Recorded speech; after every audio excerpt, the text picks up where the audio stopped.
rain the dregs, and leave not a stain intact. The war is upon you.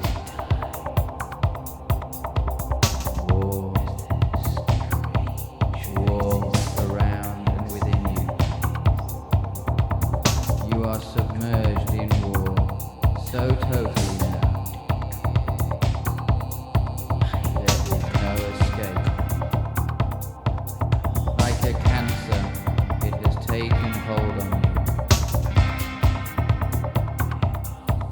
It has crept stealthily among you and been entrenched. No force on earth can remove it, and no force in heaven will. For we, the Spirit, give man what he demands. We do not give what he pretends to want. And man puts on airs and cries, screams, begs the peace of life.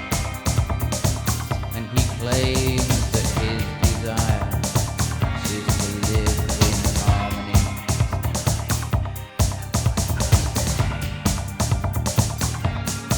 Yet he sees no woman,